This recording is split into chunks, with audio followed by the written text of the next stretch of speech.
बोलिए श्री सीताराम जी महाराज की जय हो।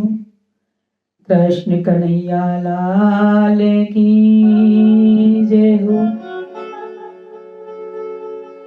हनुमान जी महाराज की जय हो। कृष्ण कन्हैया लाल की जय हो। श्री राम जय जय राम। श्री राम जय जय राम। श्री राम जय जय राम। देखिए, प्रभु श्री सीताराम जी महाराज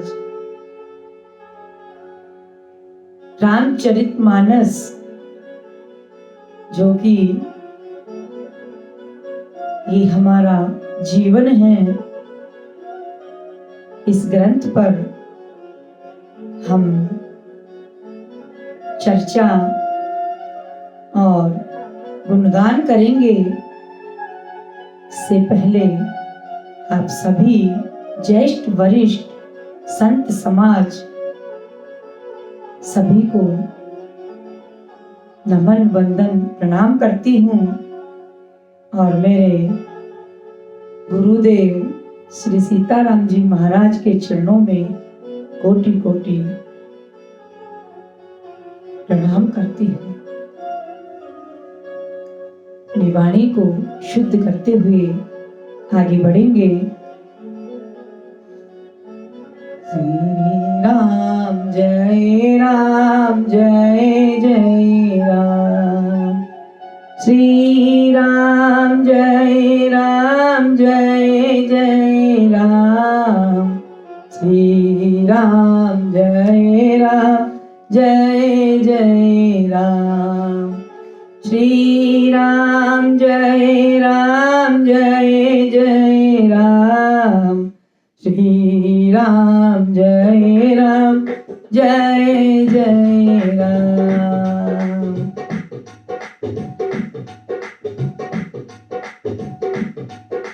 राम जी का नाम बड़ा अनमोल। नारायणी नारायण हरि हरि बोल। राम जी का नाम बड़ा अनमोल। नारायणी नारायण नारायण बोल। राम जी के माथे पे मुकुट विराजे। सीता जी का टीका बड़ा अनमोल। नारायण नारायण नारायण बोल। राम जी का नाम बड़ा अनमोल। नारायण नारायण नारायण बोल।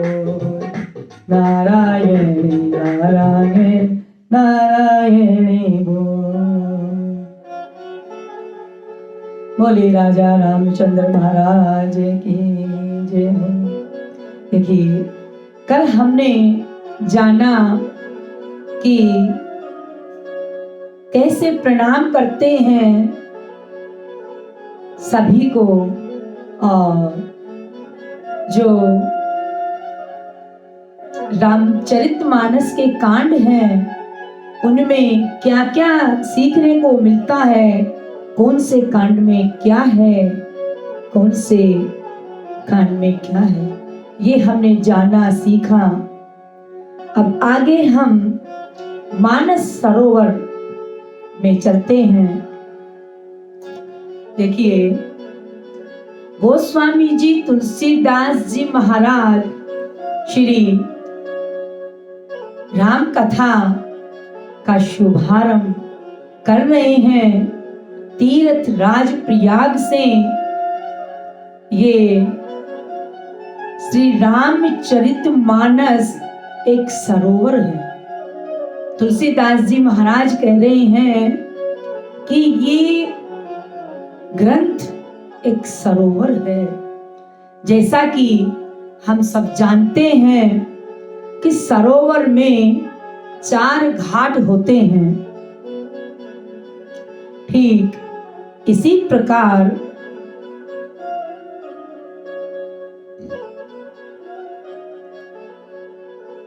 रामचरितमानस सरोवर के भी 4 घाट हैं।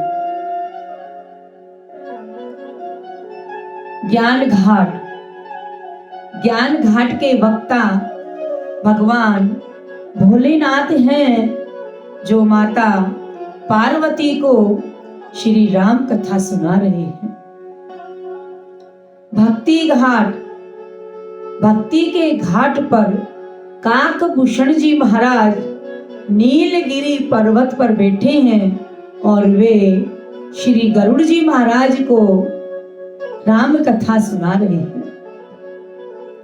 कर्म घाट, कर्म के घाट पर याज्ञवल्क्य जी महाराज बैठे हैं, जो भारद्वाज मुनि को श्री राम कथा का श्रवण करवा रहे हैं।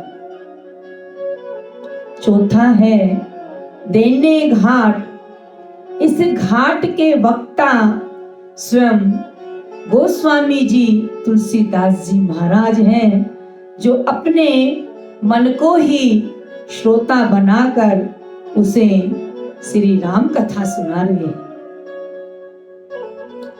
गोस्वामी जी तुलसीदास जी महाराज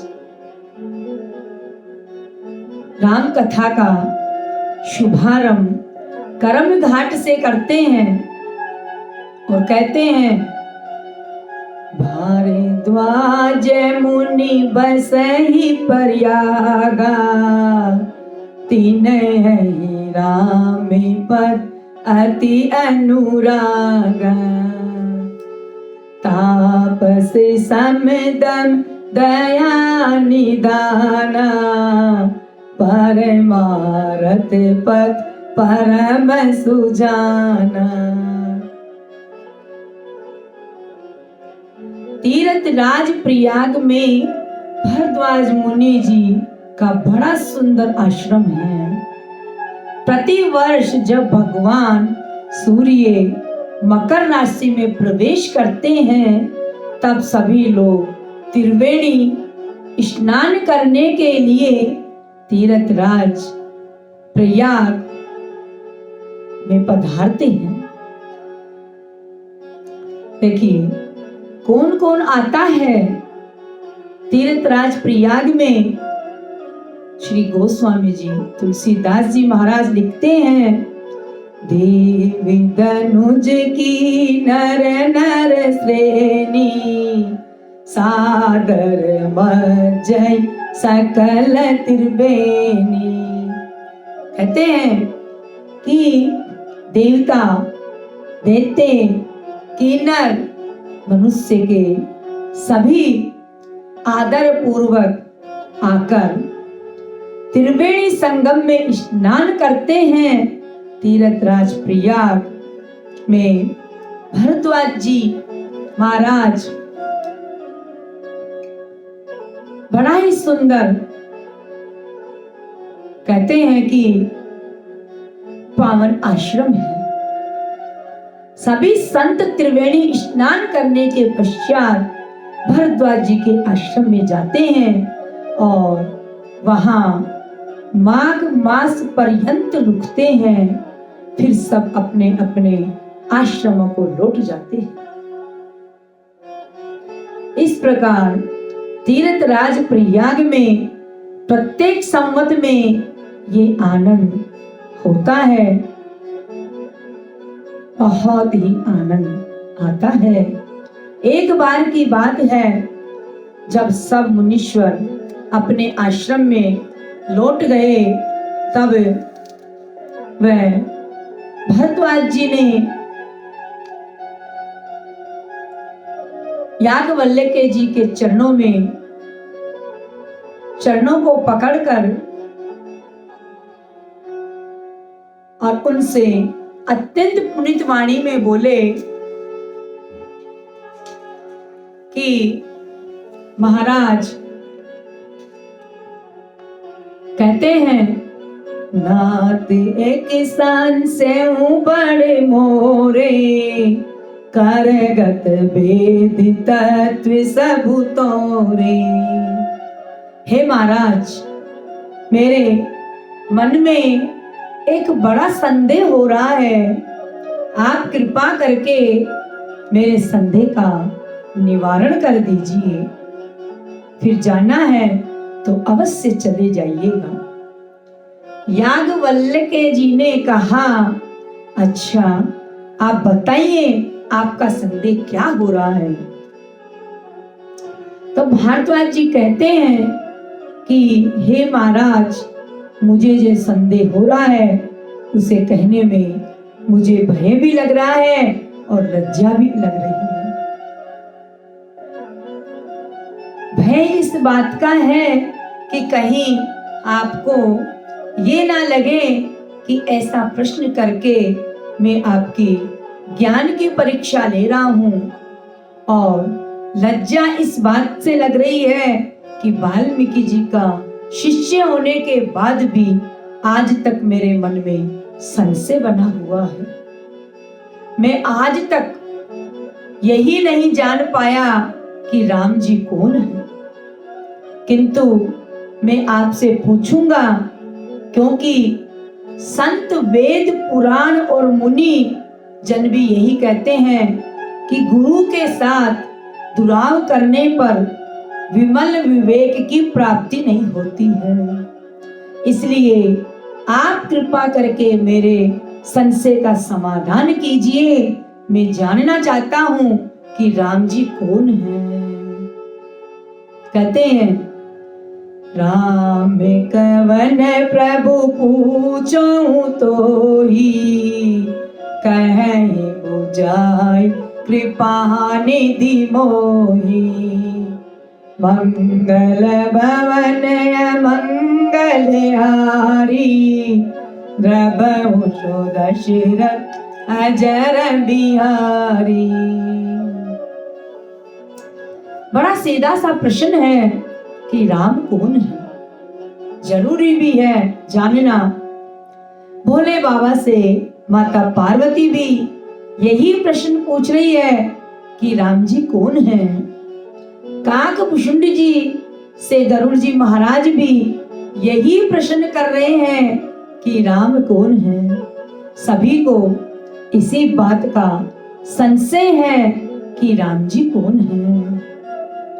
याज्ञवल्क्य जी मुस्कुराते हुए कहते हैं कि आप अपनी बुद्धि से बताइए, आपको क्या लगता है कि राम कौन है। भारद्वाज जी कहते हैं कि महाराज, राम जी का चरित्र में क्या, राम जी का चरित्र तो सारा संसार जानता है। देखिए क्या सुंदर भाव है। एक राम अवदेश कुमारा, तिन कर चरित विदित संसारा। नारी बिरह दुख लहु अपारा, भयं रोषुरन रावण मारा। कहते हैं कि क्या है श्री राम का चरित्र, तो श्री राम पर मीठा व्यंग्य करते हुए भारद्वाज जी महाराज कहते हैं कि उन्होंने स्त्री के विरह में अपार कष्ट उठाया और क्रोध आने पर रावण का वध कर दिया। मेरे समझ से तो ये रामचरित्र है। किंतु हे प्रभु, मैं आपसे जानना चाहता हूं, क्या दशरथ नंदन राम ही परम ब्रह्मा? समाधान कीजिए। राम अथवा पर ब्रह्मा राम कोई और है या दशरथ नंदन है? और दशरथ नंदन राम कोई और है? कृपा करके हमारा संशय दूर करिए कि राम जी कौन हैं। मुझे विस्तार से राम कथा सुनाइए, जिससे मेरे सारे संशय का समाधान हो जाए। भरद्वाज जी के इन वचनों को सुनकर याज्ञवल्क्य जी को हंसी आ गई, क्योंकि भरद्वाज जी को पता है कि उनके संशय की निवृत्ति राम कथा से ही संभव हो सकती है। अब जिस रोगी को रोग के उपचार में प्रयुक्त होने वाली औषधि का भी ज्ञान हो, उसे रोगी भी कैसे कहा जाए। इसलिए याज्ञवल्क्य जी को हंसी आ गई और कहते हैं, याज्ञवल्क्य बोले मुस्काई। हंसी आ रही है और मुस्कुराते हुए कह रहे हैं कि भरद्वाज, आप श्री राम के प्रभाव को तत्वतः जानते हैं, बस आप भगवान श्री राम की मंगलमय कथा को सुनना चाहते हैं, इसलिए आप ऐसे प्रसन्न कर रहे हैं कि जैसे आप कोई महामूर्ख हैं। कहते हैं, चाहु सुने राम गुण गूढ़ा, किन्हु प्रसन्न मनहु अति मूढ़ा। हे भरद्वाज जी महाराज, जैसा संदेह आपको हुआ है, ऐसा ही संदेह मां पार्वती को हुआ था। तब महादेव जी ने विस्तार से राम कथा सुनाई थी। ऐसे ही कहते हैं, ऐसे ही संशय कीन भवानी, महादेव तब कहाँ बखानी। इसका तात्पर्य यह है कि जैसे आपको कोई संदेह नहीं है, ऐसे माता पार्वती को भी कोई संदेह नहीं था। स्वयं भगवान भोलेनाथ ने माता पार्वती की प्रशंसा करते हुए कहा है कि तुम ही न संशय से मोहन माया। भोलेनाथ जी कहते हैं, माता पार्वती से आपके अंदर न तो संशय है, ना भ्रम है और ना मोह है। आप तो इस समाज के कल्याण हेतु राम कथा का दान करवाना चाहती हैं। इस प्रकार मां पार्वती को भी तत्व का कोई संदेह नहीं है।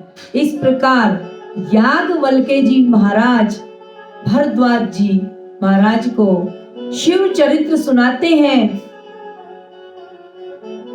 और कहते हैं, मंगल भवन मंगल यारी, द्रवहु सो दशरथ अजर बिहारी। राम सिया राम, सिया राम जय जय राम, राम सिया राम, सिया राम जय जय राम। भरद्वाज जी के राम कथा अभिषेक प्रश्न के उत्तर में याज्ञवल्क्य जी सर्वप्रथम उन्हें शिव चरित्र सुनाते हैं। संपूर्ण शिव चरित्र सुनाने के बाद भरद्वाज जी से कहते हैं कि हे भरद्वाज, जानते हो कि मैंने सर्वप्रथम आपको शिव चरित्र क्यों सुनाया? प्रथम ही में कई शिव चरित बूझा मरम तुम्हार। मैंने आपको सर्वप्रथम शिव चरित्र आपके मर्म को जाना कि आप राम कथा सुनने के अधिकारी हैं या नहीं है। सूची सेवक तुम राम के, रहित समस्त विकार। मैंने आपके गुण और शील को जान लिया है। आप श्री राम कथा के सच्चे अधिकारी हैं, सच्चे अधिकारी। कहते हैं एक बार त्रेता जुग माही, सांभो गए कुंभज ऋषि पाई। संग सती जग जननी भवानी, पूजे ऋषि अखिलेश्वर जानी। कहते हैं एक बार त्रेता युग की बात है, भोले बाबा माता सती को लेकर राम कथा सुनने के लिए अगस्त ऋषि के आश्रम में गए, जो साक्षात वह कथा सुनने के लिए कुंभज माने जिसका जन्म घड़े से हुआ ऋषि के पास जा रहे हैं। ये विशेषता श्री राम कथा की है, क्योंकि जब तक हम अपने उपाधियों को त्याग कर कथा सुनने नहीं जाएंगे, तब तक कथा हमारे अंतःकरण में उतरने वाली चीज नहीं है। और अंतःकरण का भ्रम संशय मोह मिटाने वाला नहीं है।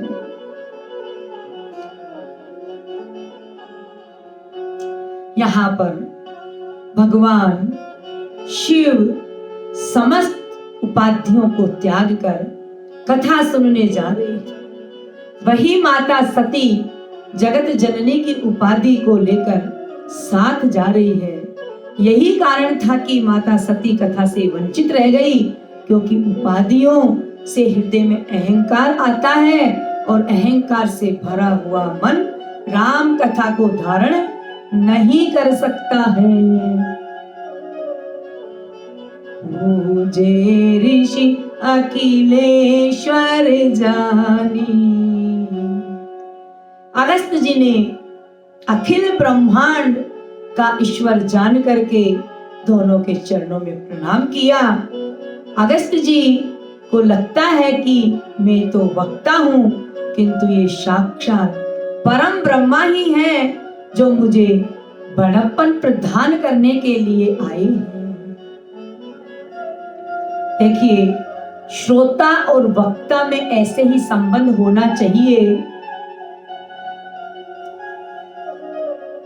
जानते हैं आप लोग कि जब गरुड़ जी महाराज अवसर आया तो जाते जाते गरुड़ जी ने काकभूषुंड जी से पूछा कि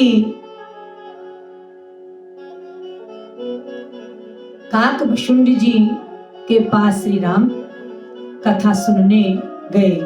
जब गरुड़ जी महाराज काकभूषुंड जी के पास श्री राम कथा सुनने गए और जब श्री राम कथा हो गई और विदाई का अवसर आया, तो जाते जाते गरुड़ जी ने काकभूषुंड जी से पूछा कि एक बात बताइए महाराज, कि क्या हमारे जाने के बाद आप हमें याद करेंगे? काकभूषुंड जी हाँ हाँ जरूर याद करेंगे कह रहे हैं। गरुड़ जी आप हमें किस रूप में याद करेंगे पूछ रहे हैं गरुड़ जी। काकभूषुंड जी कहते हैं हम आपको इस रूप में याद करेंगे कि आप पक्षियों के राजा होकर भी पक्षियों में भी सबसे निम्न कोटि के पक्षी हैं। कौवा उसके पास आप राम कथा सुनने को आए, ये आपकी बड़ी कृपा है। देखिए, कौवा होकर भी राम कथा सुनने का अवसर प्राप्त किया। हम तो मानव जीव हैं, हमारे में तो ललक होनी चाहिए कथा की। ये मनुष्य जन्म भक्तों बहुत दुर्लभ है, और इसमें भी आकर के हमने इधर उधर की चर्चा की और प्रभु चर्चा से वंचित रह गए, तो देखिए हमारा अंत क्या होने वाला है, ये तो भगवान को ही मालूम है। गरुड़ जी के नेत्रों से प्रेमाश्रु बरस रहा है। गरुड़ जी ने काकभूषुंड जी से कहा कि हे महाराज, आप मुझे याद तो करना, किंतु पक्षियों के राजा के रूप में नहीं, बल्कि अपने दास के रूप में याद करना। मुनि पुनि उमा कहीं भी हंग बर, जाने सदा मोह निज की कर।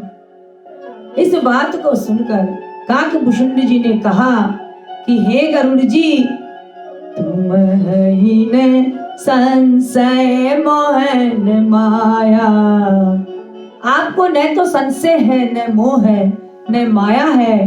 और हे गरुड़ जी महाराज, मुझे तो ऐसा लगता है कि आप मेरे स्वयं चलकर नहीं आए, बल्कि मुझे बड़प्पन प्रदान करने के लिए स्वयं रघुनाथ जी ने ही आपको मेरे पास भेजा। देखिए, पठई मोय मिस खतपति तोही, रघुपति दीन बड़ाई मोही। इस प्रकार जब श्रोता एवं वक्ता में एक दूसरे के प्रति श्रद्धा का भाव होता है, तभी कथा सार्थक और सिद्ध होती है। कहते हैं, राम कथा मुनि बरज बखानी, सुनी महेश परम सुख मानी।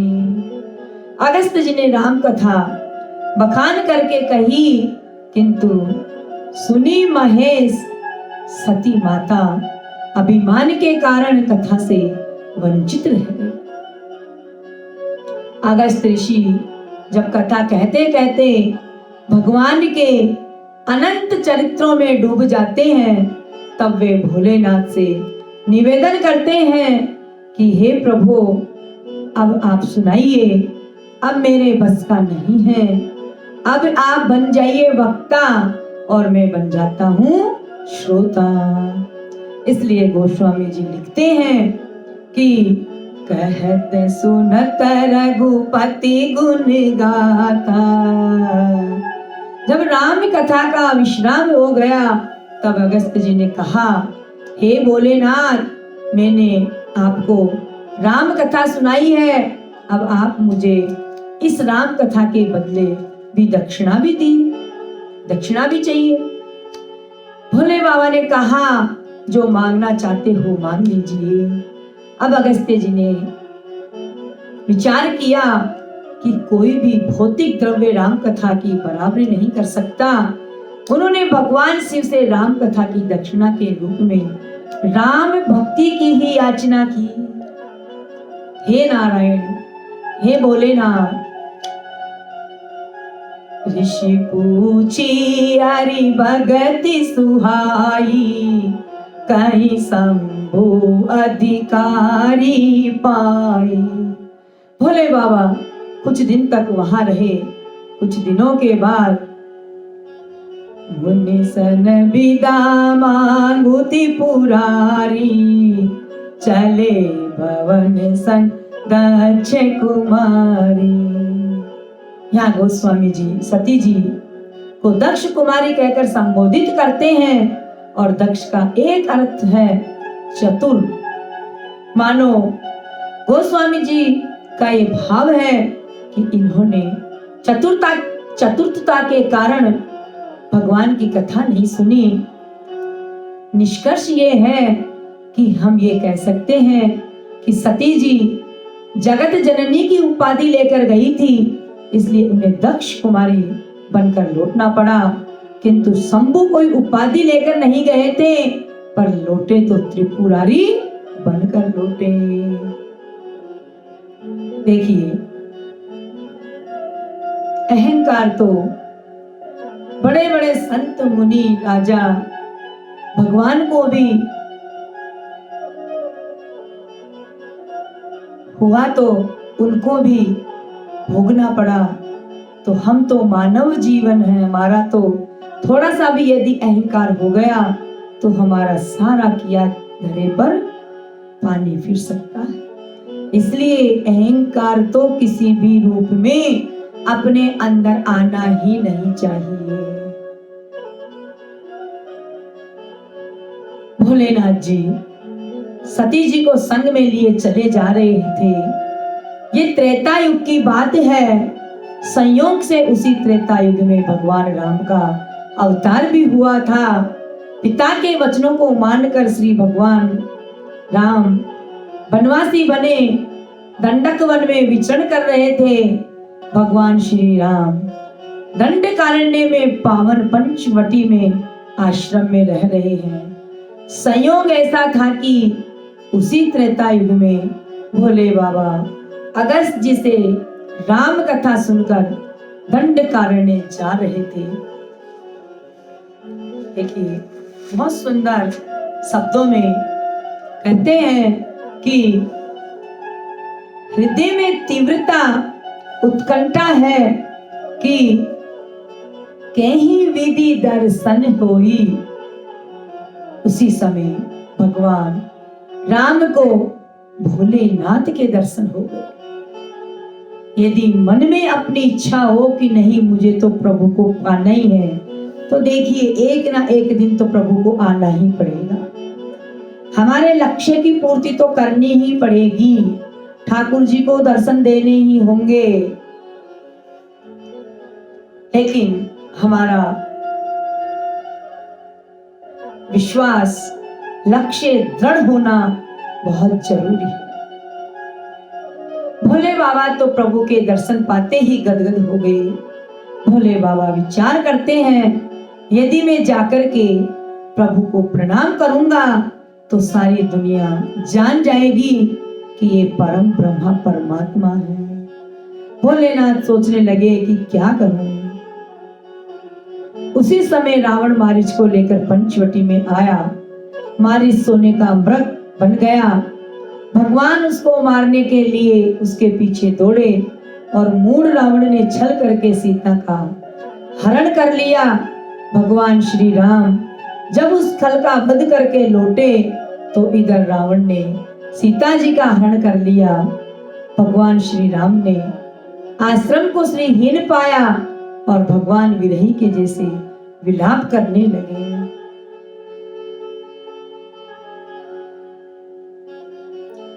कहते हैं, ये खग मृग ये मधुकर श्रेणी, तुम देखी सीता मृग नैनी। उसी समय भोलेनाथ जी की दृष्टि राम जी पर जा पड़ी और विलाप करते हुए राम जी को देखकर भोलेनाथ प्रसन्न हो गए। कहते हैं, शंभु समेत राम ही देखा, उपजाहि अति हरष विशेषा। मंगल भवन अमंगल यारी, रबहु सुदशरथ अजर बिहारी। भोलेनाथ के नेत्रों से प्रेमाश्रु बरस रहे हैं और हृदय में अत्यंत हर्ष हो रहा है। देखिए एक बात बताइए, किसी को रोते हुए देखकर तो हमें भी रोना आ जाता है, आता है। फिर भगवान श्री राम के विलाप करने पर शिव जी को हर्ष क्यों हो रहा है? इसके दो कारण हैं। पहला तो ये कि भगवान शिव ज्ञान घाट के वक्ता हैं और उनको ये भली बाती ज्ञात है कि भगवान राम नर लीला कर रहे हैं। चरित करत नर अनुहरत, संस्कृति सागर से तू। दूसरा कारण यह है कि भोलेनाथ और भगवान श्री राम के आपस में तीन संबंध हैं। सेवक स्वामी सखा सिए पिए के, सेवक स्वामी सखा सिए पिए के। ये एक दूसरे के स्वामी भी है, सेवक भी और सखा भी है। मान लीजिए रामलीला में हमारा कोई मित्र भरत का अभिनय करे और इतना तादाद में हो जाए कि उसके अभिनय को देखकर सारे श्रोता रोने लगे। किंतु एक बात बताइए कि पर्दे के पीछे बेटा उसका मित्र रोएगा या हंसेगा? बोलो। उसका मित्र तो प्रसन्न ही होगा। वाह मित्र, तुमने क्या सुंदर अभिनय किया। सारी धरती ही उनका रंगमंच बन जाती है और पर्दे के पीछे खड़े भोलेनाथ अपने मित्र के इस सुंदर लीला को देखकर प्रसन्न होते। वाह मित्र, आपने क्या सुंदर अभिनय किया है कि चैतन्य की बात ही क्या, जड़ों को भी रुलाकर रख दिया। हर्ष के इसी आंतरिक में भोले बाबा के हृदय से निकल पड़ता है, जय सच्चिदानंद जग पावन, अस कई चले हो मनोज न सावन। जय सच्चिदानंद जग पावन, अस कई चले हो मनोज न सावन। भोलेनाथ जय सच्चिदानंद कहकर भगवान श्री राम को प्रणाम करते हैं और बार बार पुलकित होकर कैलाश की ओर प्रस्थान करते हैं। माता सती ने जब भोलेनाथ की इस दशा को देखा तो उनके हृदय में संदेह हो गया। सती जी को दो बातों को लेकर संदेह हुआ। पहला कि मेरे पति तो जगतपति हैं, इन्होंने एक साधारण से राजकुमार को प्रणाम किया, और दूसरा प्रणाम किया तो किया, वो भी सच्चिदानंद कहकर प्रणाम कर रहे हैं, जिनको ये भी नहीं पता कि उनकी पत्नी का हरण किसने किया। वह सच्चिदानंद स्वरूप कैसे हो सकते हैं।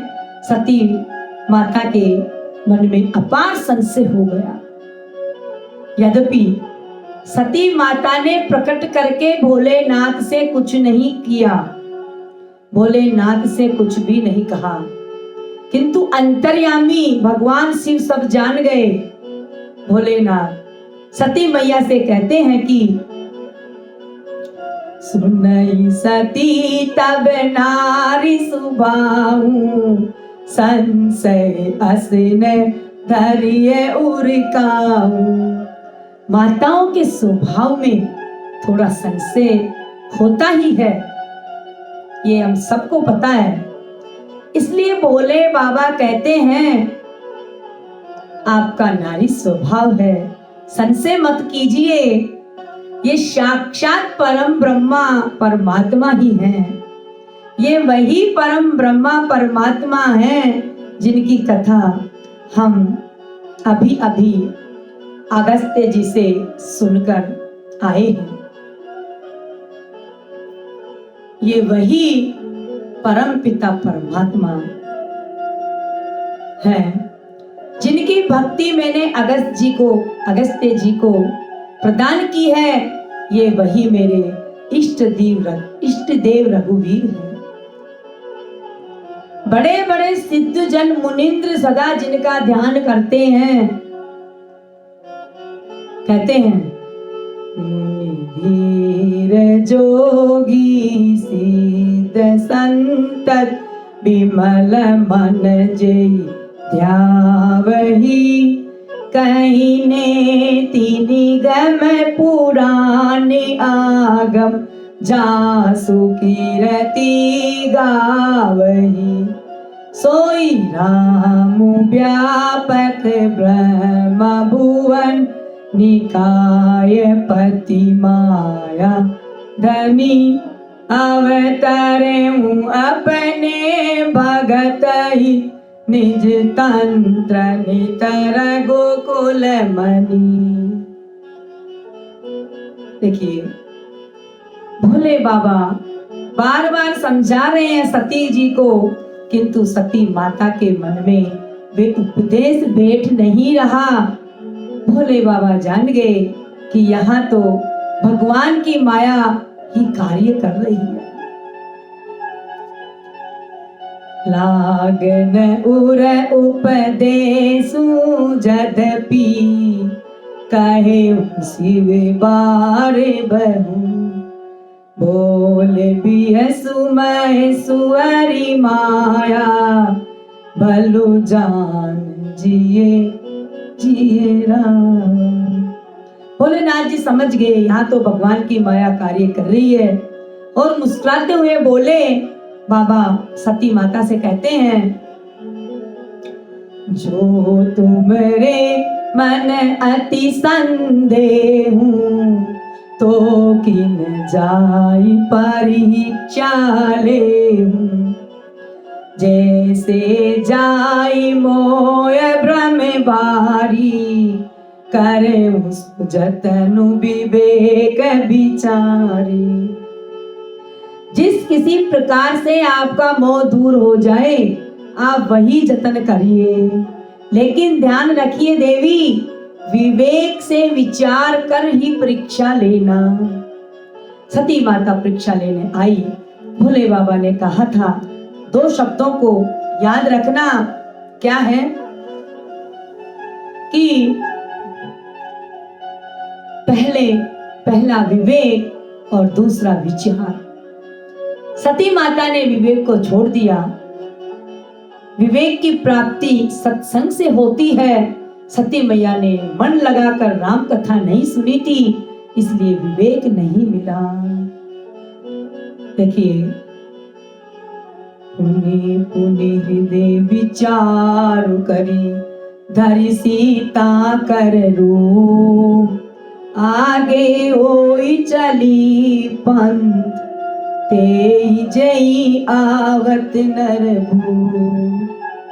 सती जी में विचार तो है किंतु विवेक नहीं है। कई बार विवेकहीन विचार ही हमारे पतन का कारण बन जाता है। सती माता ने विवेक से विचार नहीं किया, परिणाम स्वरूप उन्होंने सीता जी का रूप धारण कर लिया और राम जी के आगे आगे चलने लगी। सीता जी का रूप तो बना लिया, परंतु सीता जी का स्वभाव नहीं बना पाई। सीता जी कभी भी भगवान राम के आगे नहीं चली, तो आज जब सती ने सीता जी का वेश बनाया तो भगवान राम के आगे आगे चलने लगी।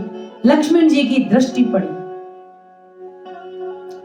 लक्ष्मण दीक उमा कृत वेशा, चकित भये ब्रह्म हृदय विशेषा।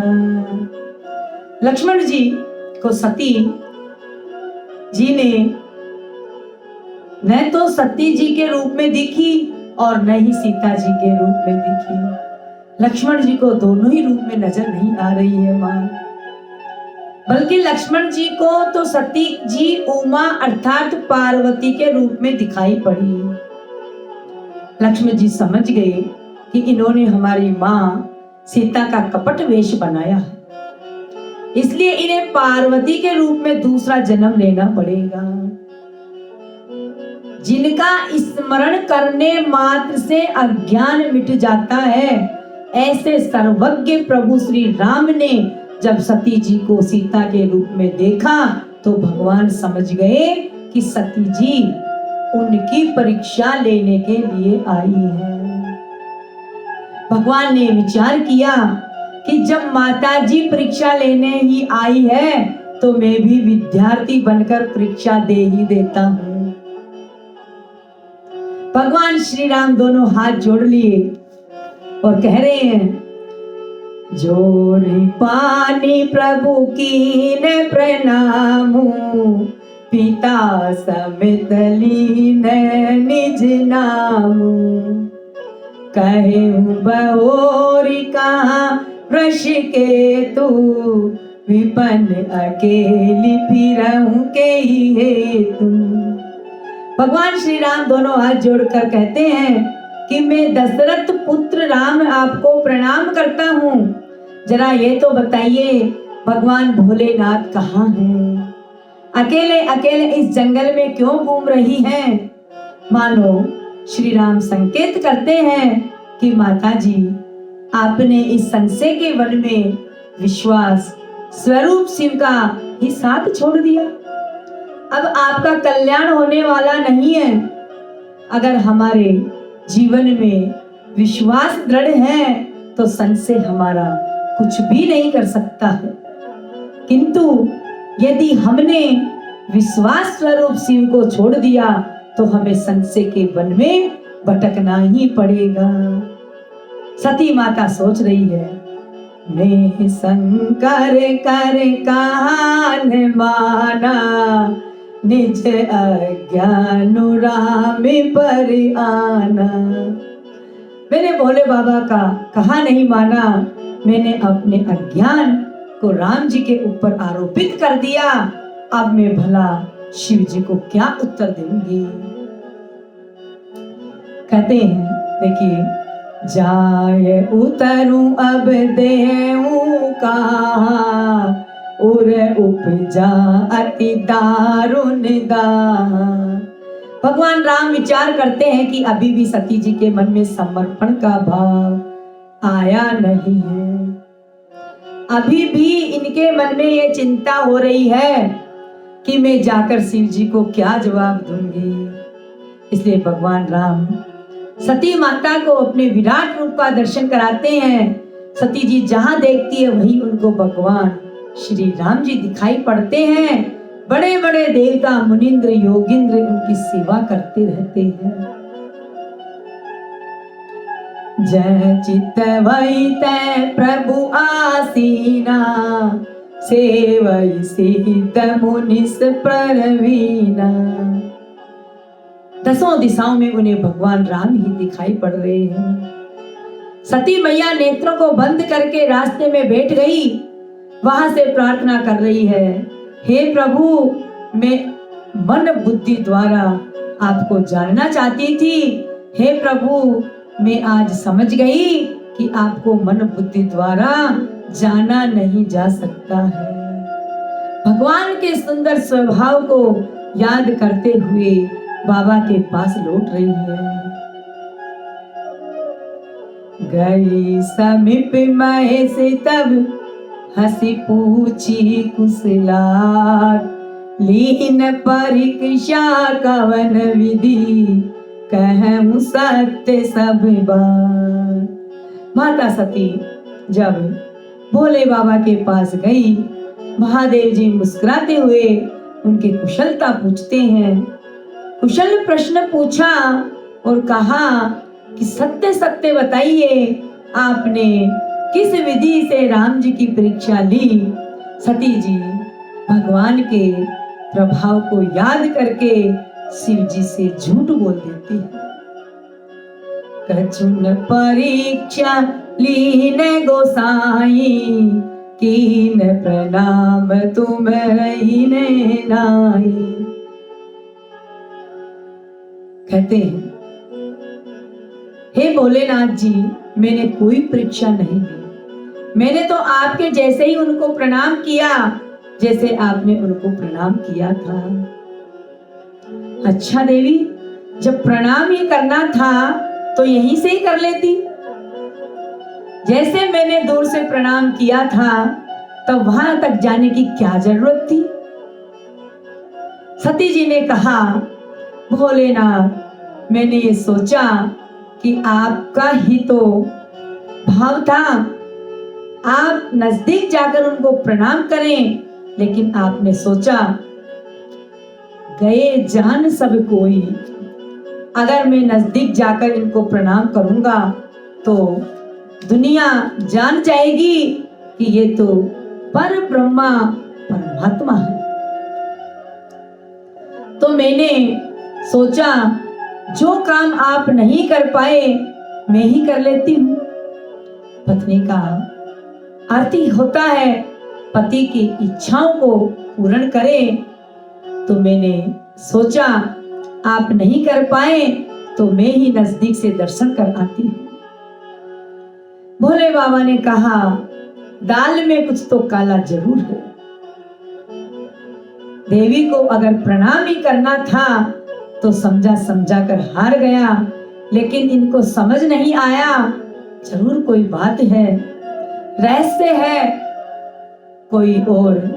तब भोलेनाथ ने कहा, तब शंकर देखे उदरी ध्याना, सती जो की न चरित सब जाना। भोले बाबा ने ध्यान करके देखा, सती जी ने चरित्र किया था, सारा चरित्र भगवान भोलेनाथ ने देख लिया, ध्यान किया और सब कुछ जान गए। हरे राम राम। सती ने सती का वेश बनाया, सती ने सीता का वेश बनाया, मेरी धर्म पत्नी ने मेरी मां का वेश बना लिया। ये तो अनर्थ हो गया, लेकिन अपराध सती से हुआ। आखिर ये अपराध सती जी से क्यों हुआ? तो मानस का विश्लेषण आप करें। भगवान ने सती जी के इस अपराध को 3 जगह बांट दिया। भगवान शिव कहते हैं, बहुरी राम माये ही सिरुनावा, प्रेरी सती जय झूठ कहावा। पहला आरोपण किया राम की माया के ऊपर। ये राम की माया के कारण सती जी से झूठ कहवाया। राम जी की माया के ही कारण सती जी ने भेष बनाया, पहला आरोपण। अब दूसरा, हरि इच्छा भावी बलवाना। दूसरा ये कि हरि की इच्छा, महाराज जो हरि की इच्छा हो वही होता है। तीसरा ये भाव, तीसरा ये था कि ये भावी थी संशय दूर करने के लिए, इसलिए हो गया। ये 3 जगह भोलेनाथ ने इस अपराध का बंटवारा कर दिया। राम जी की माया के कारण सती ने झूठ कहा, राम की इच्छा के कारण सती जी ने झूठ बोला, तो अपनी पत्नी को ही फटकार लगाने लगता, मुझसे झूठ बोलती हो, कहां तक बचोगी।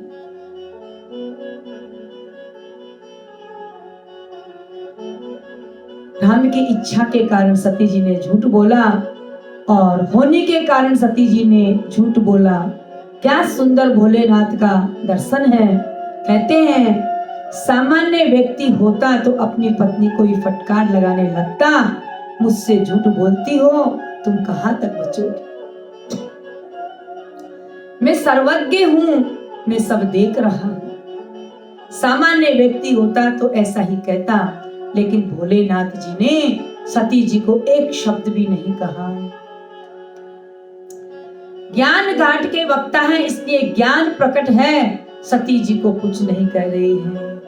मानस के आधार पर भोले बाबा होने को टाल सकते हैं। कहते भावी मिटे सकई त्रिपुरारी। भोले बाबा ने इस भावी को क्यों नहीं मिटाया? भोले बाबा ने इस भावी को इसलिए नहीं मिटाया कि इस भावी के साथ हरि इच्छा जुड़ी हुई है। हरि इच्छा भावी बलवाना। भोलेनाथ भावी को तो मेट सकते हैं, किंतु जिस भावी के साथ हरि इच्छा जुड़ जाए भोले बाबा उसे मिटने नहीं देते। अब भोले बाबा सोच रहे हैं कि क्या करूं। जीवन में एक ऐसी स्थिति आती है कि जब भ्रम हो जाता है कि अब क्या करें। परम पुनित न जाय तजी किए प्रेम बड़े पापू। परम पुनित है सती जी को त्यागते नहीं बनता। परम पुनित न जाय तजी किए प्रेम बड़ पापू। अगर मैं इनको प्रेम करूंगा तो जब मैं इनको प्रेम करूंगा तो इनके भीतर मुझे मेरी मां के दर्शन होंगे। इस स्थिति में अगर मैं उनसे प्रेम करूंगा धर्म की मर्यादा समाप्त हो जाएगी। मिटाई भक्ति पथ। भगवान शिव ने राम का ध्यान किया। जीवन में जब ऐसी स्थिति हो जाए तो क्या करें क्या ना करें, तो उस स्थिति में हमें सीधे भगवान की शरण में चले जाना चाहिए। भोले बाबा भगवान के शरण में गए। सुमिरत राम हृदय अस आवा, और उनके हृदय में ये भाव आ गया, उन्होंने सती के उस देह का परित्याग कर दिया। ये त्याग सती जी का नहीं है, ये त्याग केवल सती जी के तन का है, जिससे उन्होंने सीता जी का रूप धारण किया है और संकल्प कर लिया भोलेनाथ ने। एही तन सीतई भेंट मोहि नाही, शिव संकल्प किन मन माही। भोलेनाथ ने संकल्प कर लिया कि अब इस देह के साथ सती जी के साथ मेरा मिलन संभव नहीं हो सकता। देवताओं ने फूलों की बरसात कर दी। धन्य हो भोलेनाथ, आपके सिवा ये सुंदर प्रण कौन कर सकता है। धन्य है। सती जी को लगा न जाने कौन सा प्रण कर लिया है इन्होंने। सती जी भोलेनाथ के पास आई और बोली, भोलेनाथ आपने कौन सा प्रण किया है। एक संदेह तो हो गया है, कहीं उन्होंने मेरा परित्याग तो नहीं कर दिया है।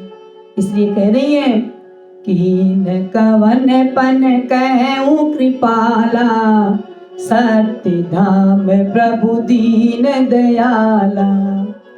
जदपि सती पूछा बहु भांति, तदपि न कहूं त्रिपुरी आराती। बार बार सती जी पूछ रही है, महाराज आप सत्य के धाम हो। जब भोलेनाथ कह रहे थे सही सही बताना कैसे परीक्षा ली है। लीन परीक्षा कवन विधि, कहूं सत्य सब बात। तो जब भोलेनाथ ने कहा था तब तो सती जी ने झूठ बोल दिया, और सती जी ने भोले बाबा से कहा आप सत्य के धाम हैं, मैं झूठ बोलूं तो बोलूं पर आप झूठ नहीं बोलिएगा। यही हमारा स्वभाव है, हम भले ही झूठ बोले पर सामने वाले से ये उम्मीद करते हैं कि वे जब भी बोले तो सही बोले। भोले बाबा जब सती जी से कह रहे थे तब सती जी सही नहीं बोली, और सती जी बोले आप सत्य के धाम हैं, मैं बोलूं तो बोलूं पर आप नहीं बोल सकते। आप भोलेनाथ ने विचार किया ऐसा सत्य नहीं बोलना चाहिए जैसे जिससे दूसरों के हृदय में पीड़ा हो जाए। सत्यम बुरियात प्रियम, बुरियात न बुरियात सत्यम अप्रियम। जिस सत्य को बोलने से हृदय में घाव हो जाए ऐसा सत्य नहीं बोलना चाहिए। भोले बाबा कहते हैं अगर मैं इनको सही सही बोल दूंगा तो इनके हृदय में कष्ट होगा, इसलिए भगवान शिव ने कुछ नहीं कहा। वर्णत पांत विविध इतिहासा, विश्वनाथ पहुँचे कैलाशा। भगवान बड़ी सुंदर कथा सुनाते हुए सती जी को लेकर कैलाश पर्वत पर चले गए। भोले बाबा ने समाधि लगा ली और गोस्वामी जी तुलसीदास ने यही लिखा। क्या लिखते हैं देखिए, जल्लू पे सारी सभी काई देखे हूँ, प्रीति की रीति भाली। बिलग हो ये रसु जाई कपटिए, खटाई परते पुनि पुनि। देखिए जल में और दूध में कितनी ज्यादा प्रगाढ़ मित्रता है। गोस्वामी जी लिख रहे हैं वैसे पानी का कोई भाव नहीं है, लेकिन दूध के साथ मिला दो पानी को तो पानी भी दूध के भाव बन जाता है। दूध अगर 50 रुपए लीटर है या 100 रुपए लीटर है और अगर उसमें पानी मिला दिया जाए तो पानी भी दूध के समान मूल्यवान हो जाता है। पानी मिश्रित दूध को जब किसी ने आग पर रख नीचे से आग जलाई गई, और जब आग जलाई गई तो पानी क्या सोचता है कि देखो मेरा कोई मूल्य नहीं था, लेकिन मेरे मित्र दूध ने अपने समान मूल्यवान बना दिया है। इसलिए मेरा उत्तरदायित्व है, जब तक मैं हूं अपने मित्र के ऊपर आंच नहीं आने दूंगा। नीचे से जब आग लगी तो पानी जलने लगा। पानी जल रहा है क्यों? क्योंकि वह अपने मित्र के उपकार को जान रहा है। जब पानी जलने लगा तो दूध सोचता है, राम राम, मेरे रहते हुए मेरा मित्र जलता जा रहा है, धिक्कार है मेरे जीवन को। दूध में उबाल आ गया। जैसे ही उबाल आया, किसी ने पहुंचकर पानी के 4 बूंदों का छींटा मार दिया, तो अपने मित्र का संपर्क पाकर पुनः दूध शांत हो गया। कैसी सुंदर मित्रता है दूध की और पानी की। गोस्वामी जी ने कितना सुंदर उदाहरण दिया कि जैसे पानी को दूध से अलग नहीं किया जा सकता है, उसी प्रकार एक पत्नी को उसके पति से या पति को उसकी पत्नी से अलग नहीं किया जा सकता है। पति और पत्नी का संबंध वैसे ही है जैसे दूध और जल का। लेकिन महाराज जरा जल और दूध में एक खटाई डालकर देखो, पानी और दूध ऐसे अलग हो जाएंगे कि जीवन भर घोलते रहो, फिर वो एक होने वाले नहीं हैं। इसी प्रकार पति पत्नी का जो संबंध है बड़ा दृढ़ है, लेकिन पति पत्नी के संबंध में अगर किसी ने कपट की खटाई डाल दी तो पति और पत्नी के संबंध में विक्षेप हो जाता है। इसलिए गोस्वामी जी कहते हैं कि पति पत्नी को आपस में कभी कपट व्यवहार नहीं करना चाहिए, जो हो सकते बोला जाए। भोलेनाथ ने सोचा बैठा रहूंगा तो इन्हें कष्ट होगा, इसलिए समाधि लगाकर बैठ गए। कई 1000 वर्ष बीत गए। बीते संवत सहस 87 वर्ष बीत गए समाधि में। 87,000 की लंबी समाधि भगवान भोलेनाथ ने लगाई, और सती मैया पश्चाताप की अग्नि में जल रही है। 87,000 वर्ष के बाद जब शिव जी का ध्यान टूटा तो राम नाम का स्मरण कर रहे हैं। बोलिए भक्त वत्सल भगवान की जय। मंगल भवन मंगलहारी, गबहु सो दशरथ अजर बिहारी। राम सिया राम जय जय राम। राम सिया राम जय जय राम। थोड़ी देर भगवान का सत्संग गुनगुनाएंगे। देखिए बहुत ही भाव से। राम जय जय राम। श्री राम जय जय राम। श्री राम जय जय। श्री राम जय जय राम। श्री राम जय जय राम। राम जी से मिलने का रामायण बहाना है। ओ राम जी से मिलने का रामायण बहाना है। इसे रोज पढ़ो प्यारे तुम, ये है ग्रंथ बड़ा प्यारा है। इसे रोज पढ़ो प्यारे तुम, ये तो ग्रंथ बड़ा प्यारा है। गीता में ढूंढा है, रामायण में पाया है। बालकांड के छंदों में मेरे राम का बसेरा है। राम जी से मिलने का, ओ राम जी से मिलने का, ये तो रामायण बहाना है। इसे रोज पढ़ो प्यारे तुम, ये तो ग्रंथ बड़ा प्यारा है। अयोध्या में ढूंढा है, चित्रकूट में पाया है। शबरी की कुटिया में मेरे राम का बसेरा है। शबरी की कुटिया में मेरे राम का बसेरा है।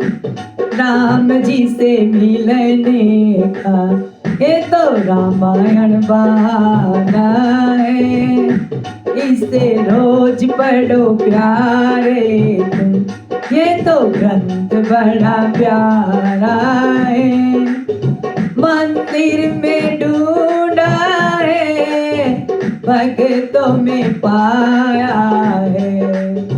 मंदिर में ढूंढा है, भक्तों में पाया है। हनुमान के हृदय मेरे राम का बसेरा है। हनुमान के हृदय में मेरे राम का बसेरा है। अंतर मन के हृदय में मेरे राम का बसेरा है। राम जी से मिलने का ये तो रामायण बहाना है। राम जी से मिलने का श्री रामायण बहाना है। जो राम नाम लेता है, भव से सब तरता है। जो राम नाम लेता है, भव सागर से तरता है। राम नाम ने तो बंदे पापियों को तारा है। राम जी से मिलने का, ओ मेरे ठाकुर जी से मिलने का, ओ मेरे हरि जी से मिलने का ये तो रामायण बहाना है। इसे रोज पढ़ो प्यारे तुम, ये तो ग्रंथ बड़ा प्यारा है। इसे रोज पढ़ो प्यारे तुम, ये तो ग्रंथ बड़ा प्यारा है। राम जी से मिलने का सत्संग ही बहाना। बोले राजा रामचंद्र भगवान की जय, ठाकुर जी महाराज की जय, श्री सीताराम जी महाराज की जय। देखिए बहुत सुंदर राम कथा का यहाँ हम झलक में चल रहे हैं। प्रसंग बहुत है, लेकिन राम कथा जहां से भी शुरू करे आनंद ही आनंद बरसता है। 87,000 वर्ष के बाद भोलेनाथ ने जो ही समाधि खोली, राम नाम शिव सुमिरन लागे। समाधि में राम का दर्शन कर रहे थे और समाधि से बाहर आते ही राम नाम का संकीर्तन करने लगे। सती मैया तुरंत भोलेनाथ के पास गई तो भोलेनाथ ने सती जी को देखा, उन्हें सन्मुख आसन दे दिया। उसी समय भगवान शिव को अपमानित करने के लिए दक्ष ने यज्ञ किया। इसमें दक्ष ने सबको बुलाया, लेकिन शिव जी को नहीं बुलाया। सारे देवता आकाश मार्ग से अपने अपने विमानों को सजाकर ले जा रहे थे, दक्ष के यहाँ पहुंच रहे थे। सती माता ने उनको जाते हुए देखा। सती माता ने भोले बाबा से पूछा, प्रभु ये सब विमान सजे धजे कहाँ चले जा रहे हैं? भोले बाबा ने कहा, ये सब तुम्हारे पिताजी के यहाँ जा रहे हैं। तुम्हारे पिताजी ने एक बहुत बड़ा यज्ञ किया है, ये सब अपना अपना भाग लेने के लिए वहां जा रहे हैं। सती जी ने कहा, तो स्वामी आपके ससुर जी ने यज्ञ किया है तो हमको भी चलना चाहिए। भोलेनाथ ने कहा, कहे नीक मोरे मन भावा। ठीक कहा, मुझे भी अच्छा लगा, किंतु ये अनुचित नहीं, नेवत पठावा, निमंत्रण नहीं मिला है, इसलिए बिना बुलाए किसी के घर नहीं जाना चाहिए। तो क्या पिताजी के घर भी बुलाने पर ही जाना चाहिए? भगवान शिव ने कहा, नहीं, पिता के घर तो बिना बुलाए भी जाना चाहिए। 4 लोगों के घर बिना बुलाए भी जाना चाहिए। यद्यपि कहते हैं, यद्यपि मित्र प्रभु पितु घर गेहा, जाइए बिनु बोले न संदेहा। लेकिन यदि हमारे जाने से किसी को कष्ट हो जाए, तदपि विरोध मान जय कोई, तहाँ गए कल्याण न होई। तो वहां जाने से कल्याण होने वाला नहीं है। बहुत समझाया कि ये अपमान के कारण यज्ञ हो रहा है और तुम वहां मत जाओ। बहुत समझाया भोलेनाथ जी ने, किंतु सती जी नहीं मानी। तो कुछ गणों को भेजकर सती जी को विदा कर दिया। सती जी गई, वहां जाकर उस यज्ञ मंडप में छोटे छोटे देवताओं के तो इतने विशाल विशाल भाग हैं, लेकिन जो देवादिदेव भगवान शंकर हैं उनका कोई स्थान नहीं है। सती जी से शिव का अपमान नहीं सहा गया। माता सती ने रौद्र रूप धारण करके कहा, जिसने भी शिव की निंदा कही या सुनी, तुरंत इसका फल मिलेगा। मैं अपने पति का अपमान सहन नहीं कर सकूंगी। इस देह को तुरंत त्याग दूंगी, क्योंकि एक शिवद्रोही की पुत्री बनकर इस संसार में जीवित रहना नहीं चाहती। जब तक ये शरीर मेरा रहेगा, तब तक लोग मुझे दक्ष कुमारी कहकर पुकारेंगे। शरीर के साथ ही ये नाम समाप्त हो जाएगा। इसलिए मैं योगाग्नि में इस शरीर को भस्म कर दूंगी। और सबके देखते देखते माता सती ने अपने शरीर को जलाकर भस्म कर दिया। शिवजी के गणों को पता चला तो वे यज्ञ विध्वंस करने लगे। तब भृंगु महाराज ने यज्ञ की रक्षा की। इधर जब भोले बाबा को पता चला तो भोले बाबा ने वीरभद्र को भेजा और वीरभद्र ने जाकर सबको विधिवत फल दिया। गोस्वामी जी कहते हैं कि ये इतिहास सकल जग जानी, ताते में संक्षेप बखानी। ये इतिहास सारा संसार जानता है, इसलिए मैंने ये संक्षेप बखान करके कहा। और गोस्वामी जी लिखते हैं, सती जी ने अपने जीवन का त्याग करते हुए भगवान श्री हरि से वरदान मांगा था। इसी के परिणाम स्वरूप सती मैया पार्वती के रूप में हिमाचल की पुत्री बनकर प्रकट हुई। कहते हैं, सती मरत हरि सन बरु मांगा, जन्म जन्म शिव पद अनुरागा। तेहि कारण मैं गिरि गृह जाई, जनमी पार्वती तनु ये पाई। बहुत सुंदर ये कथा जो सुनते हैं उनको भगवान की कृपा प्राप्त होती है। आगे सती माता अपने देह का त्याग किया, तब श्री हरि से प्रार्थना करती है कि मुझे भले ही किसी पत्थर के घर की कन्या बना देना, लेकिन इतने चतुर के घर में पैदा न करना, क्योंकि इतने बड़े चतुर के यहाँ जन्म मिलेगा तो मैं भी जीवन भर चतुरता ही करूंगी। भले ही किसी पत्थर के यहाँ जन्म हो जाए, कम से कम दृढ़ संकल्प तो रहेगा। इसलिए माता सती का पार्वती जी के रूप में हिमाचल के यहाँ जन्म हुआ। जब ते उमा से ले गृह जाई, सकल सिद्धि संपत्ति ते छाई।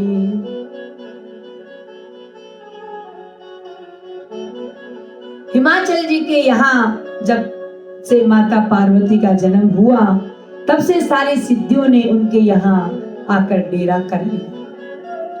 नदियों का जल पावन हो गया, पशुओं में भेदभाव समाप्त हो गया, पर्वतों पर सब जगह मणियां प्रकट हो गई। हिमाचल नगर ऐसा सुशोभित होने लगा जैसे भगवत भक्त को भगवान की भक्ति मिल जाने पर सुशोभित हो जाता है। नारद जी महाराज को जब पता चला तो नारद जी महाराज कौतुक से ही हिमाचल जी के यहाँ आए। हिमाचल जी ने नारद जी का स्वागत किया, पाद प्रक्षालन किया और अपनी कन्या को बुला करके नारद जी को प्रणाम करवाया।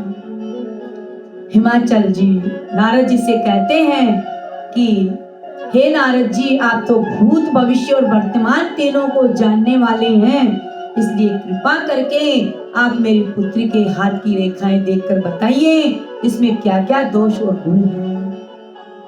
तब नारद जी महाराज ने पार्वती मैया से मैया के हस्त रेखा को देखा, उनका भविष्य बताया। नारद जी महाराज ने कहा सब लक्षणों से संपन्न है, उमा, अंबिका, भवानी आदि इनके नाम रहेंगे। इनका नाम स्मरण करके संसार की माताएं पतिव्रत धर्म का पालन करेंगी। बस 2-4 अवगुण हैं जो इनको जो पति मिलेगा, अगुण अमान मातु पितु हीना, उदासीन सब संशय छीना। इनको जो पति मिलेगा वह अगुण होगा, अमान होगा, माता पिता से हीन होगा, उदासीन होगा, सब संशय से रहित होगा। बस यही 2-4 अवगुण हैं और उनमें कोई अवगुण नहीं है। हिमाचल जी ने कहा महाराज जी, ये 2-4 अवगुण नहीं है, ये बहुत बड़ी कमी आपने हमें बता दी। एक कन्या को अगर ऐसा पति मिल जाएगा तो कन्या कैसे जीवन यापन करेगी। लाख सद्गुण हो आप गिनाए, लेकिन ये 2-4 अवगुण भारी पड़ रहे हैं। मेरी फूल जैसी कन्या है, कैसे ये विवाह होगा। नारद जी ने कहा मैं उपाय बताता हूं। मैंने जैसे वर का निरूपण किया था वह नर उनको मिलेगा, इसमें कोई भी 2 राय नहीं है। लेकिन मैंने वर के जो दोष गिनाए हैं वे सारे दोष मुझे भगवान शिव में घटित होते दिखाई दे रहे हैं। अगर इनका विवाह भगवान भोलेनाथ के साथ हो जाए, दोष गुण सम कैसम कोई, तो ये जो दोष है वह भी गुणों में परिवर्तित हो जाएंगे। देखिए सामर्थ्यवान को कोई दोष नहीं होता है, दोष तो हम जीवों को होता है। भगवान तो सर्व समर्थ हैं, भगवान को कोई दोष नहीं है। समेरत कहूँ नहीं दोष गोसाई, रवि पावक सुर सरी की नाई। जैसे गंगा मैया को कोई दोष नहीं है, हम गंगा स्नान करने जाते हैं तो मान लीजिए गंगा स्नान करने गए, एक लोटा गंगा जल लेकर के आए और अब उस गंगा जल से भगवान की स्नान करने वाले ही थे। इतने में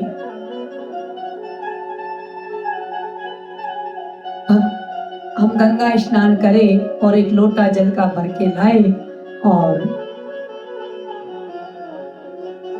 लोटा लाकर रखे। इतने में एक कुत्ता आया और कुत्ते ने जल में मार दिया।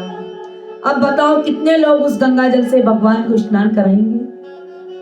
कोई नहीं करवाएगा, कोई नहीं करवाएगा। बोले नहीं महाराज, हम तो नहीं करवाएंगे।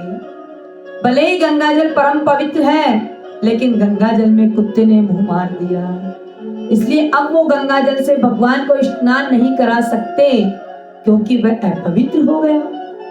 पर गंगा जी में तो हजारों कुत्ते स्नान करते हैं, गंगा मैया तो अपवित्र नहीं हो जाती। क्यों?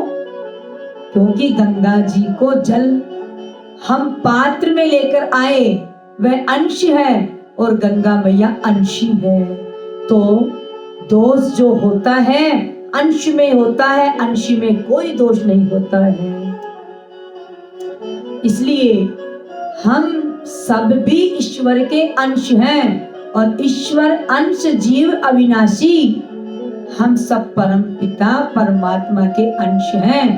जो दोष है हम जीवों में हैं, भगवान में कोई दोष नहीं है। सब प्रकार शंकर अतलंका। भोलेनाथ सर्व सामर्थ्यवान है, उनमें कोई दोष नहीं। और यदि उनका विवाह भगवान भोलेनाथ के साथ हो जाए तो आनंद आ जाए। इसलिए जाओ, इनको समझाओ, तपस्या करें। अगले दिन सुबह पार्वती मैया के पास मीना जी आई तो पार्वती मैया ने अपनी माँ को रात का स्वप्न सुनाया। पार्वती मैया ने कहा, मैंने आज रात में सपना देखा है, एक सफेद वस्त्र धारण किए हुए ब्राह्मण ने मुझे उपदेश दिया है। माँ मुझे आज्ञा दीजिए। तब हिमाचल जी और सुनैना जी ने सजल नेत्रों से पार्वती जी को तपस्या करने के लिए विदा कर दिया। पार्वती मैया शिव की आराधना करने के लिए जंगल में आई और बड़ी कठोर साधना करने लगी। अब पार्वती जी मैया ने कठोर साधना करी, भगवान प्रसन्न हुए। ब्रह्मावाणी हुई कि देवी तुम्हारा मनोरथ सफल हो गया। तुम्हारे पिता जब बुलाने आए तो हट त्याग कर उनके साथ चली जाना, तुम्हें भोलेनाथ पति के रूप में प्राप्त होंगे। याज्ञवल्क्य जी भरद्वाज जी से बोले कि मैंने पार्वती का सुंदर चरित्र सुनाया, अब शिव जी को सुहावना चरित्र सुनो। उमा चरित सुंदर में गावा, सुनऊ शंभु कर चरित सुहावा। मंगल भवन मंगल हारी, द्रवहु सो दशरथ अजर बिहारी। जब सती जी ने देह त्याग किया तब से भोलेनाथ अपने निज स्वरूप को विस्तार कर धरती में विचरण कर रहे थे। कई ऋषि मुनियों को ज्ञान का उपदेश देते और राम जी के गुणों का बखान करते हैं। भोलेनाथ जी के नेम और प्रेम को जब राम जी ने देखा तो उनसे रहा नहीं गया और साक्षात प्रभु श्री राम शिव जी के सम्मुख प्रकट हो गए। बोले श्री सीताराम जी महाराज की जय हो। प्रगटे राम कृतज्ञ कृपाला, रूपशील निधि तेज विशाला, बहु प्रकार शंकर ईसरा, तुम बिनु अस व्रतु को निर्वाह। साक्षात श्री राम ही भोले बाबा के सामने प्रकट हो गए। क्या सुंदर दृश्य है। महाराज भोलेनाथ के सामने भगवान राम प्रकट हैं। भगवान राम ने भोलेनाथ से कहा, वैसे तो हमेशा सबको राम कथा सुनाते हो, किंतु आज मैं आपको कथा सुनाने आया हूँ।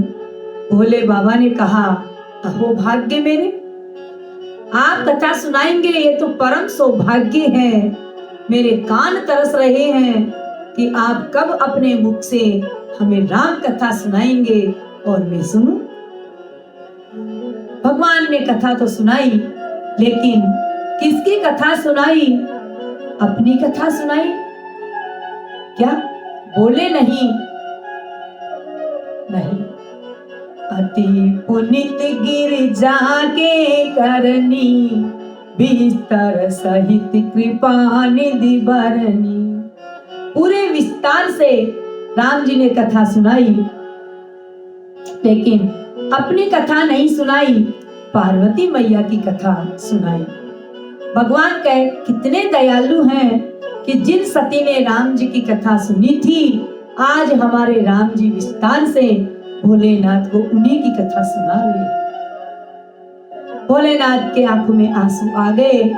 धन्य हो गए सरकार, जिसने आपकी परीक्षा ली, जिसने आपकी कथा नहीं सुनी, आप अपने मुख से उन्हीं की कथा सुना रहे हैं। धन्य हैं आप। राम जी ने कहा, भोलेनाथ पूरी कथा सुना दी, अब दक्षिणा भी लूंगा।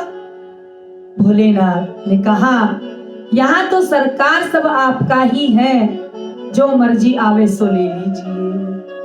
भगवान राम ने कहा, पक्का तैयार हो? भोलेनाथ ने कहा, बिल्कुल तैयार हूँ। राम जी ने कहा, ध्यान पूर्वक सुनो। अब बिनती मम सुनहु शिव जो, मोह पर निजिए ने, जाय विवाह सेल जही, ये मोही मांगे दे। देखिए कितनी सुंदर बात राम जी ने भोले बाबा को बताई है। भोले बाबा, यदि आप मेरी कथा से प्रसन्न हैं, वह मुझसे प्रसन्न है, तो जाकर पार्वती जी के साथ विवाह कर लीजिए। यही मेरी इस कथा की दक्षिणा है कि आप इस कथा के बदले जाकर के पार्वती जी के साथ विवाह कर लीजिए। भोलेनाथ ने कहा, वैसे उचित तो नहीं है, लेकिन कह शिव जदपि उचित अस नाही, नाथ बचन पुनि मेटिन जाई। ये उचित तो नहीं है, लेकिन आप मेरे स्वामी हैं। स्वामी के वचनों को मिटाना ये सेवक धर्म नहीं है, इसलिए मैं आपकी आज्ञा को शिरोधार्य करता हूँ। सिर धरि आए सुकरई तुम्हारा, परम धर्म ये नाथ हमारा। भगवान ने कहा, भोलेनाथ बाकी तो सब ठीक है, लेकिन जो आज्ञा को सिर पर रख रहे हैं, आज्ञा को सिर पर रख रहे हो, इसको सिर से उठाकर हृदय में धारण कर लो। भोलेनाथ ने कहा, क्यों? राम जी कहते हैं, आपके सिर से गंगा जी प्रवाहित हो रही है, तो गंगा की धारा के साथ ये मेरी आज्ञा भी बह के चली गई, तो आप रह गए विवाह करने से, इसलिए सिर पर धारण करने की जरूरत नहीं है। अब और राके जो हम कहे, हमने जो कहा है उसे आप अपने हृदय में धारण करिए। भोलेनाथ ने कहा, सरकार किसको कहाँ धारण करूं? मैं तो आपकी ही अपने हृदय में, आपको ही अपने हृदय में धारण कर ले रहा हूं, जैसी इच्छा बने करवाना। अंतर्धान बहे अस भाषी, शंकर सोई मूर्ति उरी राखी। भगवान शिव ने उसी रूप को अपने हृदय में धारण कर लिया। बोले राजा रामचंद्र भगवान की। श्री राम जय जय राम। श्री राम जय जय राम। श्री राम जय जय राम।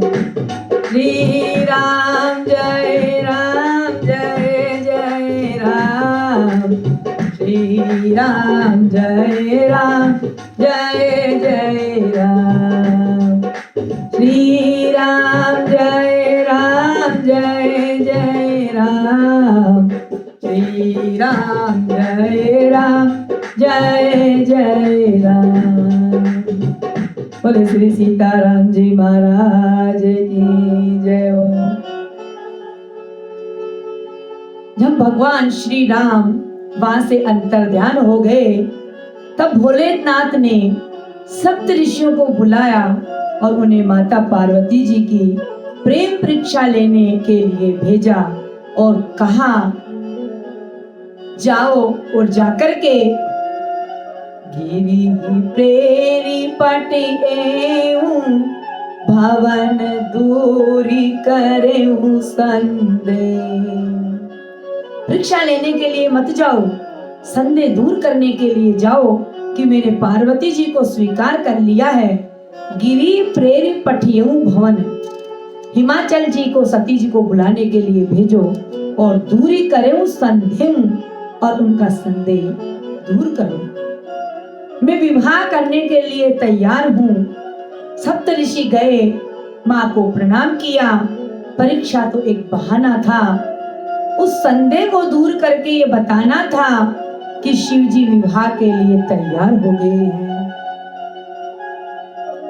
जब सप्त ऋषि माता पार्वती के पास आए तो उन्हें पार्वती को देख करके ऐसा लगा तपस्या ही मूर्तिमंत शरीर धारण करके तपस्या कर रही। सप्त ऋषियों ने कहा, हे देवी, तुम किसकी आराधना कर रही हो और क्या चाहती हो?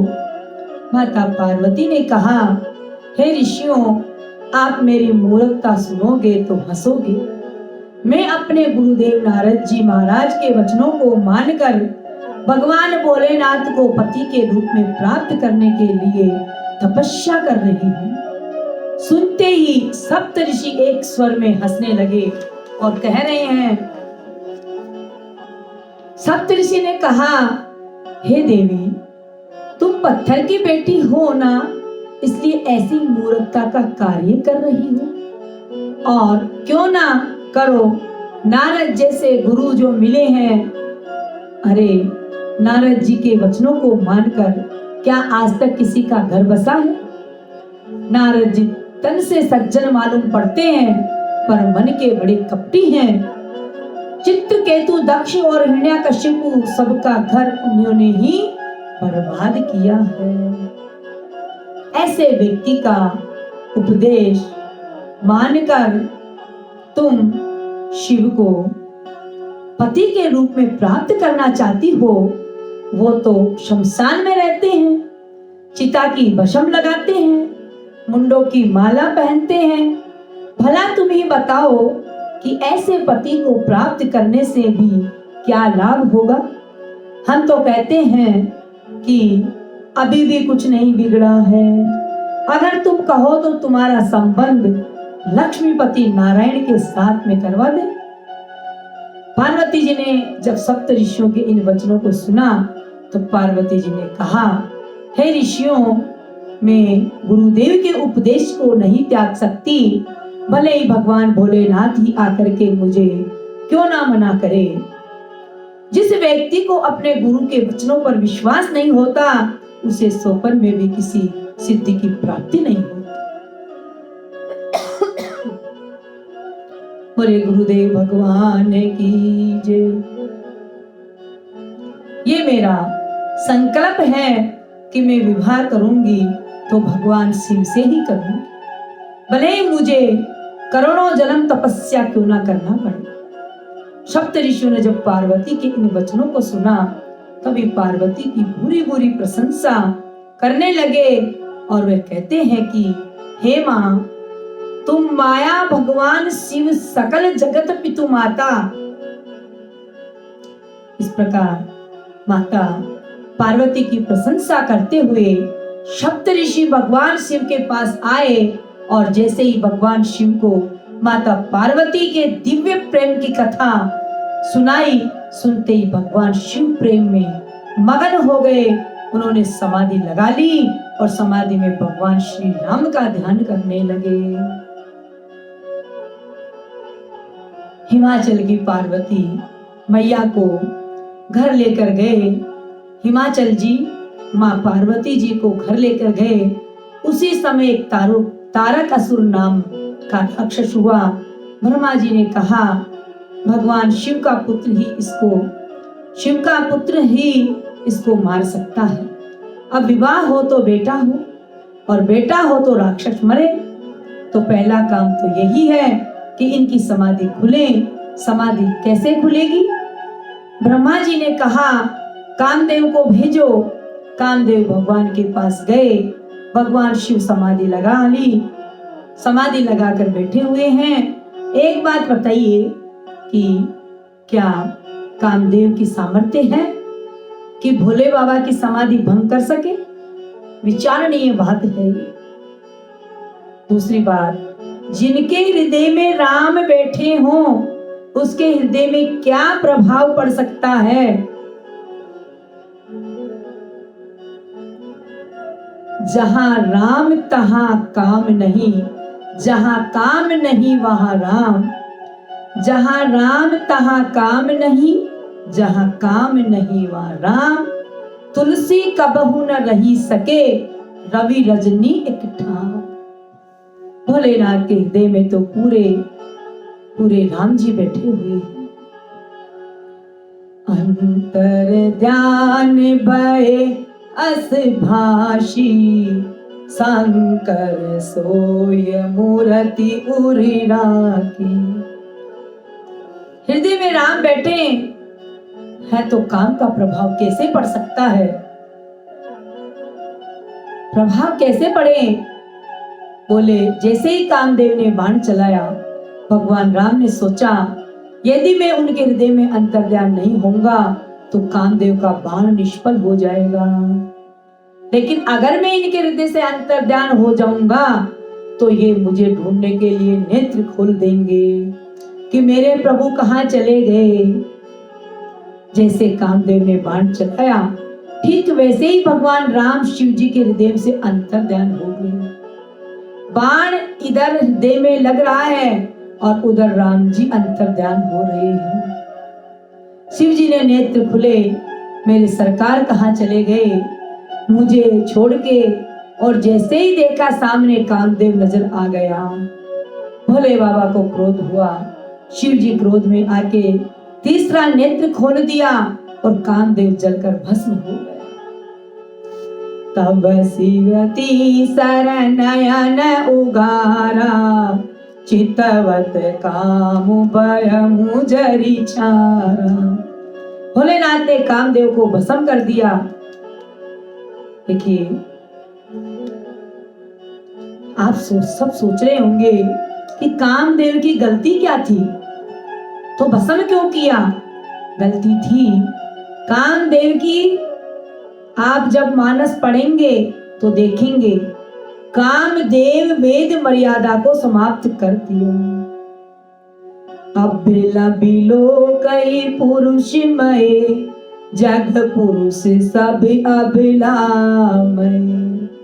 दुई दंड भरी ब्रह्मांड बिथरे, काम कृति को तुक अयन।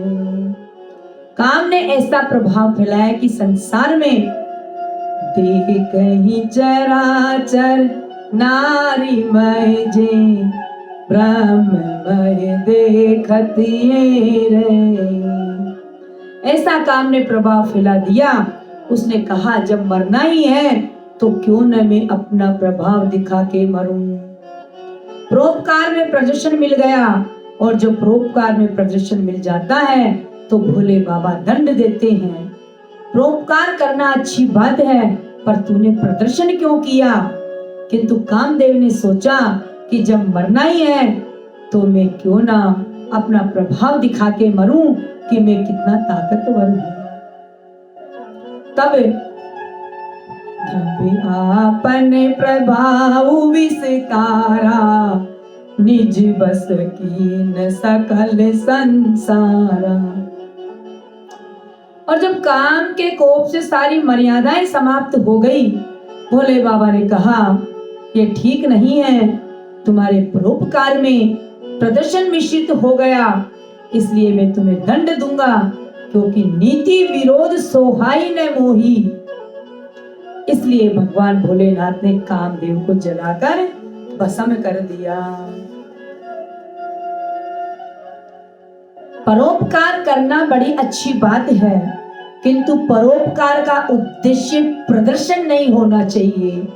परोपकार में जो प्रदर्शन मिलता है तो वह परोपकार के बल को खा जाता है। काम पत्नी रति आई, कामदेव की पत्नी का नाम रति है। भगवान भोलेनाथ से प्रार्थना की, भगवान भोलेनाथ जी ने आशीर्वाद दिया। जब जदुवंश जब जदुवंश कृष्ण अवतारा, होई हरण मामई बारा। कृष्ण तने होई पतिये तोरा, बचन मने होई ने मोरा। मंगल भवन या मंगल हारी, द्रवहु सो दशरथ अजर बिहारी। श्री राम जय राम जय जय रामा, श्री राम जय राम जय जय रामा। बोले कृष्ण कन्हैया लाल की जय हो, श्री रामचंद्र भगवान की जय हो। भगवान ने रति को आशीर्वाद दे दिया, जाओ जब प्रभु राम कृष्ण के रूप में यदुवंश में अवतरित होंगे तब तुम्हारा ये जो पति है कृष्ण तने होकर प्रकट होगा। रति प्रश्न होकर चली गई। अब सारे देवता सावधान हो गए कि इनको समझाए कौन।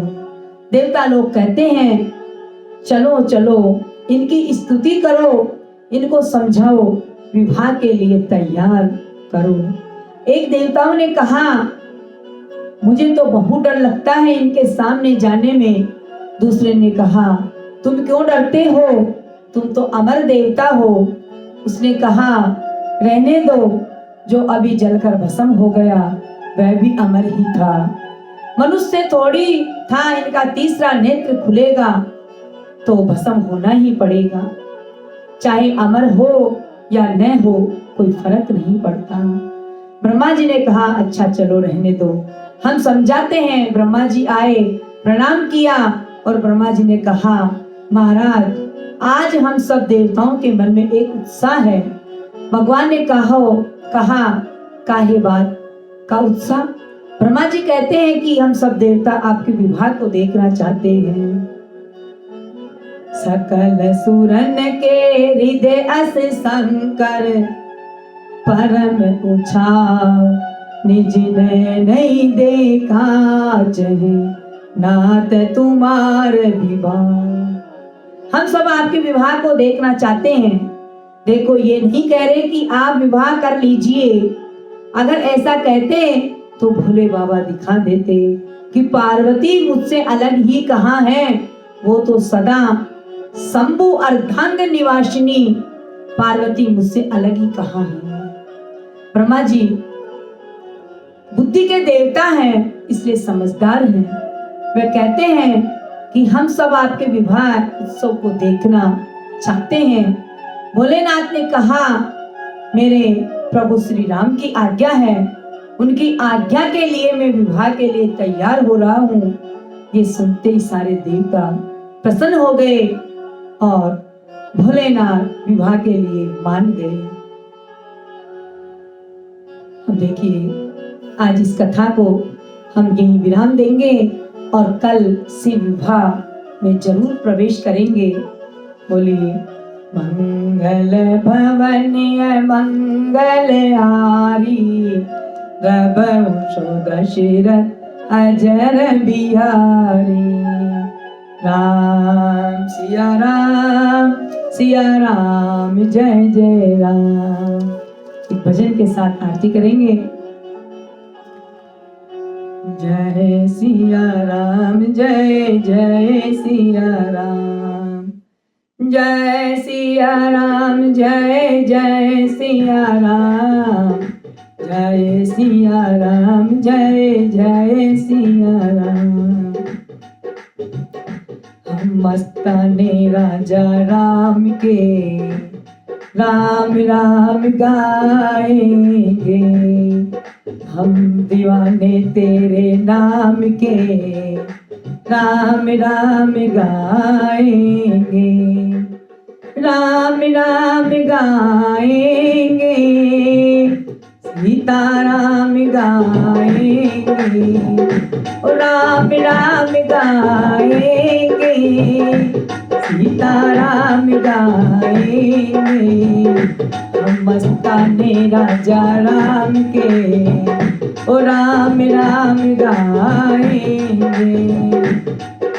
महली अटारी की हमें कोई चाहे नहीं, हम तो तेरी चौखट पे जीवन बिताएंगे। हम मस्ताने तेरे नाम के ओ राधे राधे गाएंगे। नए नए कपड़ों की हमें कोई परवाह नहीं, हम तो तेरी उतरन पे जीवन बिताएंगे। हम मस्ताने तेरे नाम के ओ श्यामा श्यामा गाएंगे। हम मस्ताने तेरे नाम के सीताराम गाएंगे। रिश्ते नातों की हमें कोई परवाह नहीं, सीताराम जी को अपना बनाएंगे और राम राम गाएंगे। सीताराम जी को अपना बनाएंगे और राम राम गाएंगे।